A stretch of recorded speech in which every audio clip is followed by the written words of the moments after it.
ఇది దేవుడు నీతో నాతో మాట్లాడుతున్నాడు. దేవుడు నాతో మీతో మాట్లాడుతున్నాడు ఇక్కడ వాక్యం ద్వారా. కనుక అందరికి చాలా జాగ్రత్తగా వినాల్సినటువంటి మాటలు ఇవి.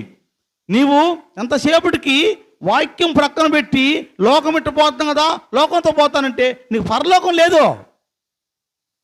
పరలోకం లేనే లేదు.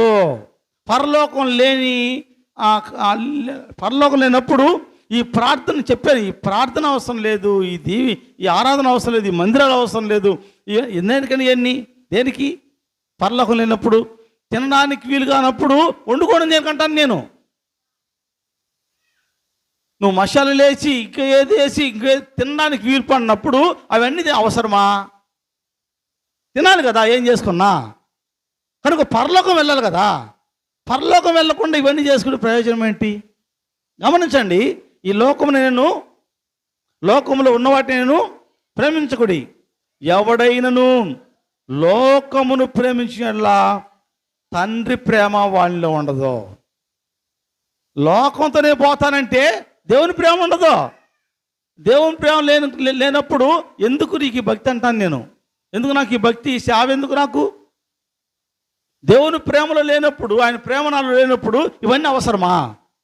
లోకంతో ఉన్నావంటే, లోకాన్ని చూసావంటే నీకు లేదు. నువ్వు అనుకోవచ్చు, మరి లోకమంతా వెళ్తుంది కదా, లోకమంతా పోయిద్ది.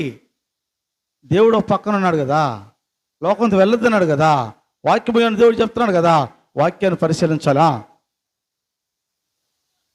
లోకంలో ఉన్నదంతయు అనగా శరీరాశయు, నేత్రాశయు, జీవపడమమును తండ్రి వలన పుట్టినవి కావు.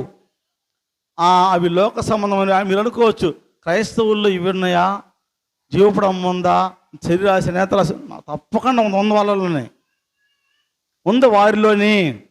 ఈనాడు సేవలో ఉన్న నాలాంటి సేవకులు ఎంత సంపాదించాం, ఎంత వెనకేసాం, ఇన్ని ఆస్తులు మన పేరట ఉన్నాయి, ఇన్ని ఎకరాలు రిజిస్ట్రేషన్ చేశాం, ఇదే లెక్క. చూడండి, కావాలంటే మీరు పోయే సేవకుల్లో, మీరు చూసే సేవకులు పరిశీలన చేయండి. వెనక ఎంత బ్యాక్గ్రౌండ్ ఉందో, ఎంత ఆస్తి ఉంది, ఎన్ని ఎకరాలు మన సొంతంగా ఉంది, ఎంత పెద్ద మందిరం కట్టాము. నాకంటూ మీరు అనుకోవచ్చు, నువ్వు చేతకానుడు పోయి నువ్వేం సంపాదించుకోదు, వాళ్ళ మీద నాకు ఈర్షి కాదమ్మా. వాళ్ళకంటే మేధావిని సంపాదించదలుచుకుంటే వాళ్ళకంటే మేధావిని నేను. సంపాదించడానికి సేవకు వచ్చి ఉంటే వాళ్ళు చాలా నా దెబ్బకి. ఈ సంపాదించే వాళ్ళు ఎవరు చాలా నా దెబ్బకి. అలా సంపాదించడానికి ప్లాన్ చేస్తే నాకు సంపాదన మీద ఎప్పుడు ఆశ లేదు, ఎప్పుడు ఆశ లేదు. నేను ఏ మందిరంలో సేవ చేసి ఆ మందిరం అది కాదు.